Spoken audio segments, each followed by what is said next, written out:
Hello, this is Paul Bo Brookins, and welcome back to How to Play Dwarf Fortress.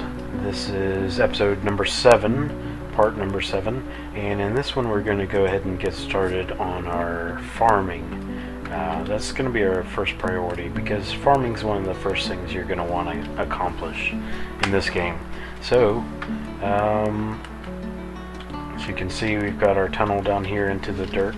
I'm going to make a couple of hallways here, kind of off of the main stairway, even though this is not the main stairway. It's the secondary stairway we had to make in order to access dirt. And off of the hallways, I like to make rooms that are the size of one shift. Well, let me show you what I mean.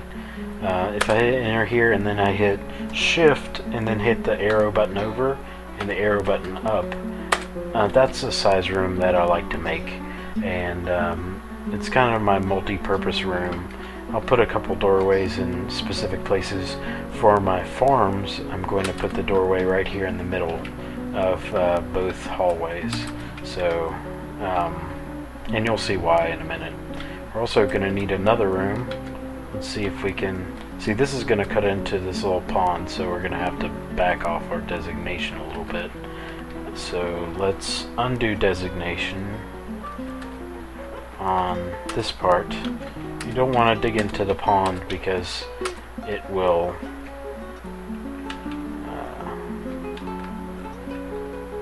dump water into your rooms, which is no good. It's ice right now, but eventually it will melt and flood your rooms. Now, the standard doorway that I make for this size room is 3 entire spaces here. This is all preference. Oh, I'm still in remove designation, so we switch back to D for dig for mine. 3 away from the... And I'll show you why that is later as well. But we'll go ahead and unpause it and let our guys go. We'll let them dig out that and also make our little... see, this guy down here made this workshop, and it looks different now that it's been made.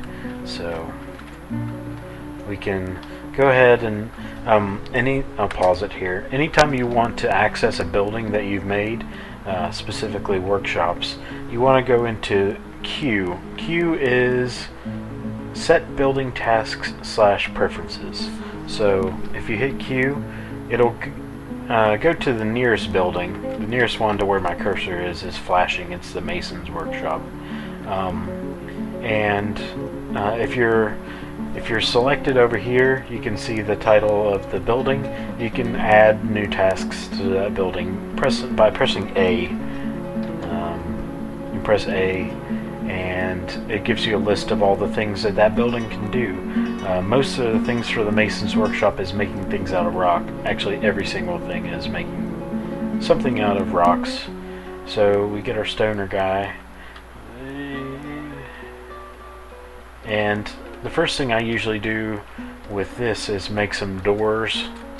May seem like a weird preference, but I'll make doors and beds first, so I can have some bedrooms for our starting dwarves. They like to have bedrooms, and they don't like sleeping in the middle of the grass or under the ground, on the ground. So one of the first things you're going to want to do is make bedrooms for them. It's not as high a priority as farming, but the mason's workshop can't make anything necessarily pertaining to farming and cooking. You can make... Well, yeah, I don't think it can make anything related to that, but so I go ahead and make doors. We'll go ahead and unpause it here and have our dwarfs run around a little bit more.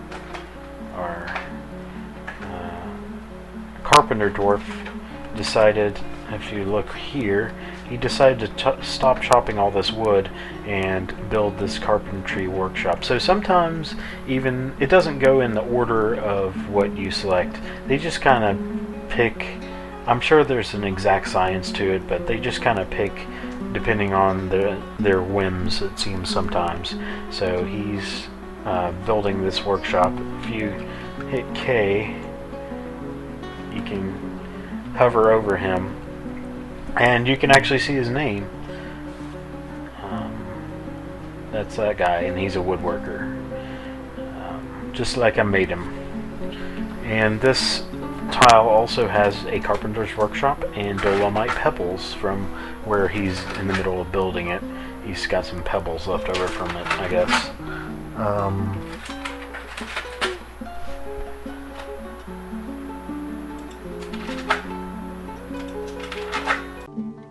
Sorry, I had to pause for a second. My cat was tearing things up. So it'll show you every single item that's in that particular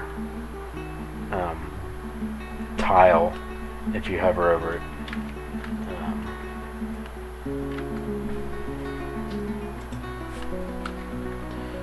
So this tile just has dolomite and a carpenter's workshop.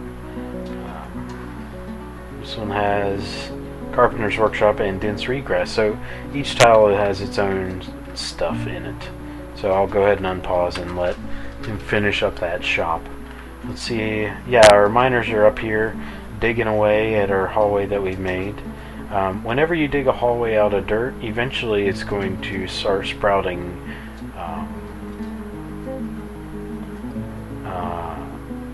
mushrooms and plants, but that won't happen until you encounter a underground cave.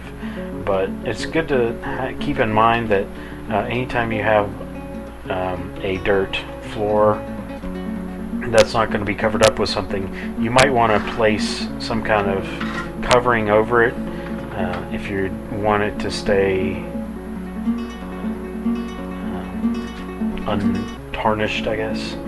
So usually I'll build fancy stone floors on my dirt floors to cover it up and prevent trees and mushrooms from growing in places where I'm trying to keep open for transportation. So yeah, they're going around. Let's see, that's a tile see, they always leave one tile. You can't get started until, I guess I can go ahead and get started. In this one where I put the doorway in the middle of the room, I did that for a specific reason, because I'm going to build my farms in this room. And the way that I play, you can fit 4 farm plots in one room designed like this, with one space in the middle for walking around / being able to tell the different farms apart. So let me show you what I do. You're gonna press B for build, for the build menu, and you're gonna press P for plot, for farm plot.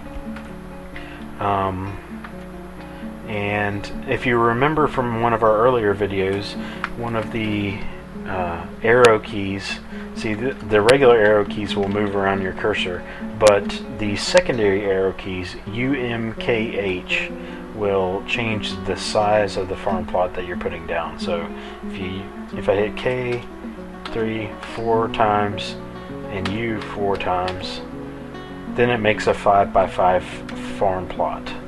So I'm going to go ahead and put one in the corner here, and see how there's like a little doorway there.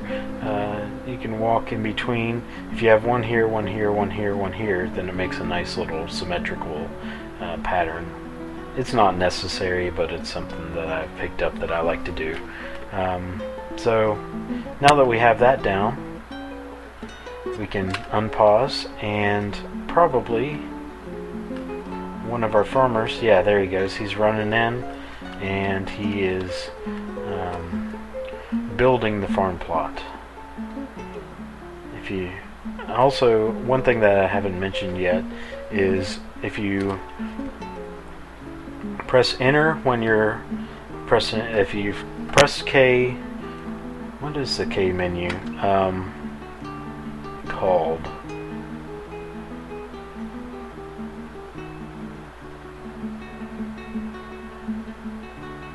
Look.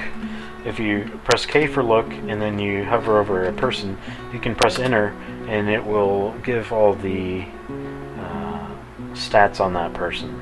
You can press enter again, and it will show all these interesting statistics and preferences for this person.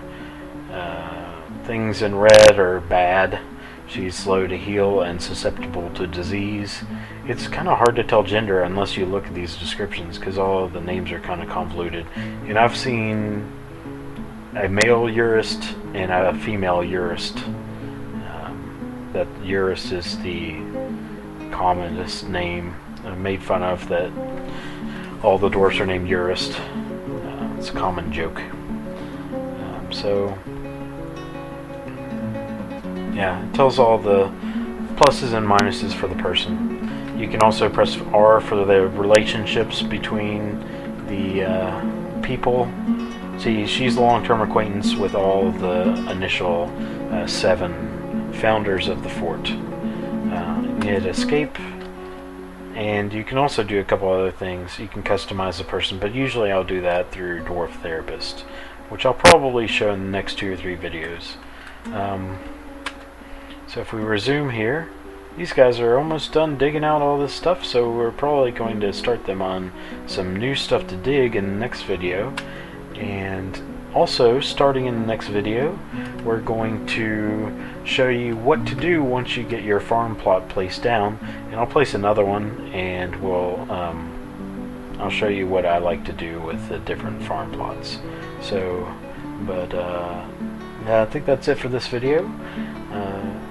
Thank you for watching, and like the video and subscribe if you liked it. And until then, I'm Paul Bo Brookins, and we'll see you next time.